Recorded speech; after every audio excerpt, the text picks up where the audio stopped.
Hello, I'm Jody Wolf. You're watching Expoz, May 10, 2017 at 10:53 p.m. Birmingham. Topic: more of the Trump Abbas Hamas meeting. And during this meeting, you'll hear what they talk about, but then you're going to hear Pastor Farg tell you what they really think about.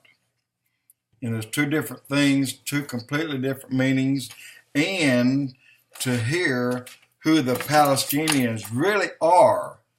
A lot of people don't know this. A lot of people don't know who the Palestinians really are. You hear the phrase occasionally, the Palestinian Jew.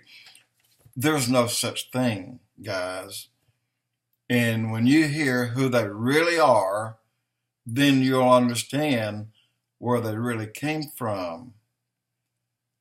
So let me go here once again and let you hear this, because you're going to like it and you're going to be so well versed in their thought process of what they go through every day, to the point of where it's in the books that they give to their children as they teach them in school.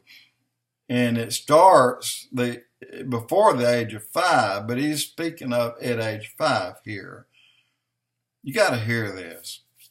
The truth. Who are the Palestinians? Where did that name come from? And is there any such thing as a Palestinian Jew? And you'll find that that is absolutely no, there is not. So here we go. Okay. We are aspiring and want to achieve our freedom, our dignity, and our right to self-determination. And we also want for Israel to recognize the Palestinian state just as, and this is comical, just as the Palestinian people recognize the state of Israel. Is this a joke? Mr. President, I affirm to you that we are raising our youth, our children, our grandchildren on a culture of peace. No mistake. You can go to the Times of Israel. You can see this word for word. That's a lie. We're not raising them in a culture of peace. They're raising them, teaching them that Jews are pigs. They're not even human. And that they are to kill the Jews. You can see it in Arabic, and they put the English subtitles down below these videos of 5-year-olds and 6-year-olds and 7-year-olds, 10-year-olds, my daughter's age. And in Arabic, they are saying, kill the Jews, they are pigs. Shed the blood of the Jews. The dad is asking the child in Arabic, who do you want to kill? The Jews? Yahuda? How do you want to kill? I want to cut off their head. I want to spill their blood. It's in their textbooks. It's in their curriculum. In their schools. That's what they're teaching their children. He goes on, and we are endeavoring to bring about security, freedom, and peace for our children to live like other children in the world, along with the Israeli children in peace, freedom, and security. Peace and security.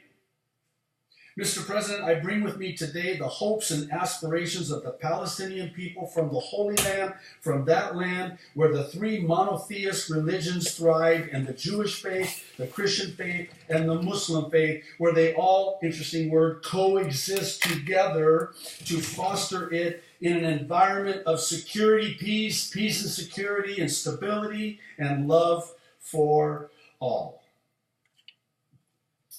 I was raised as a child being told that I was Palestinian. My dad was Egyptian, my mother Palestinian. I get saved at the age of 19, and I started learning that there's no such thing as a Palestinian. That I'm not a Palestinian. My mom wasn't a Palestinian. The Palestinian name is a transliteration from Philistine. Philistine, Palestinian. And there are no more Philistines. Besides that, Philistines are like 9 feet tall. Goliath was a Philistine. I'm only 6 feet tall, so there. I'm not a Philistine. I'm trying to be silly here to lighten it up a little bit.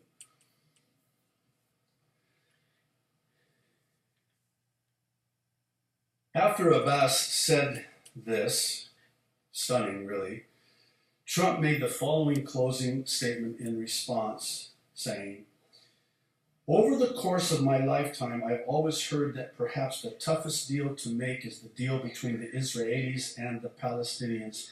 Let's see if we can prove them wrong. Okay? Okay."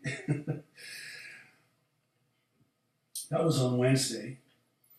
On Friday, Ynet News published a report that Western sources allegedly claimed Donald Trump's government rejected an Israeli offer to postpone his visit to the region to June, coinciding with the 50th anniversary of the Six-Day War. This is 1967, June.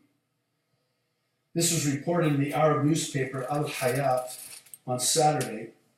The same sources claimed that the Israeli side proposed to change the date of the visit, which is expected to take place on May 22nd to the beginning of June, but the White House refused the proposal.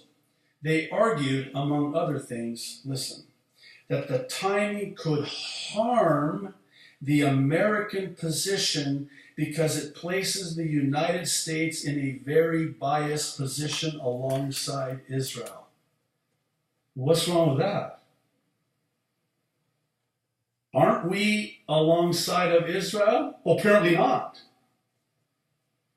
Apparently we don't want to have the President of the United States, to his credit, visiting Israel on the 50th anniversary of the Six-Day War, miraculous Six-Day War, when God gave them back Jerusalem, their eternal capital, and the President didn't want to go. I don't want to do that. I just did. We don't want it to look like we're, biased in our position alongside of Israel. Yes, we are. Yes, we are. We should be. We better be. See Genesis 12, 2 and 3. Those who bless Israel will be blessed, and those who curse Israel will be cursed. Okay, that's the part that I wanted you to hear. Two parts. One was, who are the Palestinians? And now you know. And the second is, I'm a bit bothered by, and I'm not so sure it was Trump that made the statement that we can hurt this meeting for peace by postponing while you have your Six-Day War victory. That doesn't sound like it came from Trump's mouth.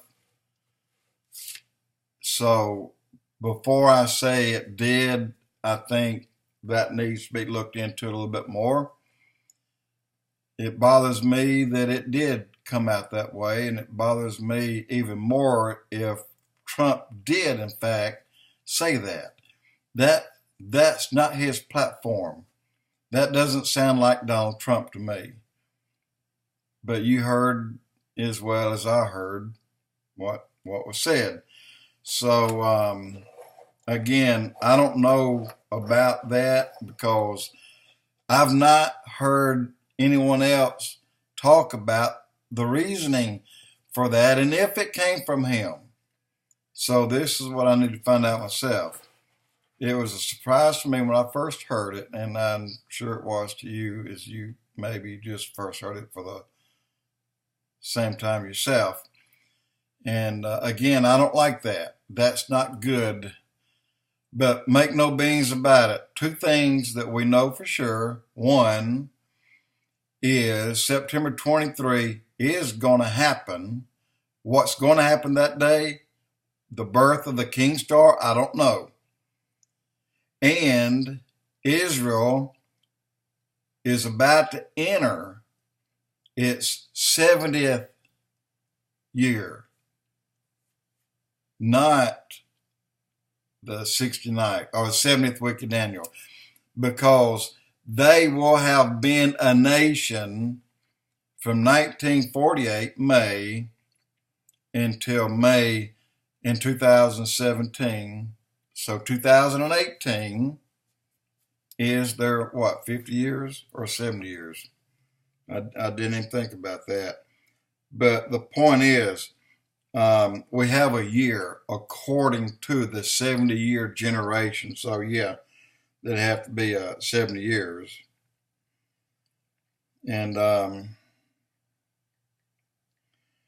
so according to that, there's a year left. And I have been saying that, but yet I have been letting other people change my mind on it. That's what I mentioned in a blog about 3 blogs ago, that I'm going back to my original belief, what I have originally found in my studies, and I'm going to stick with that and not let anyone else change my mind on where my thought process is, and also what I have learned.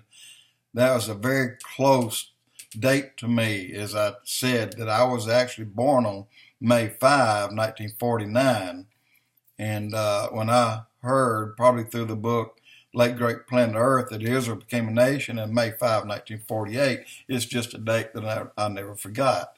And I think I first read that when I was age 19. In any case, you see where it's headed. And if Trump did say that, I don't know. It bothers me if he did. If he didn't, I'll be delighted to hear that he didn't. But he certainly had a say-so over it in what came out in that answer to the no, we're not going to wait. So that's something I'm going to have to check up on. Jody Wolf Expoz. By the way, you know that prophecy's been fulfilled today. By these very meetings, this prophecy has been fulfilled today. Turn down the meeting. That's going against Israel, even something that small. Jody Wolf Expoz.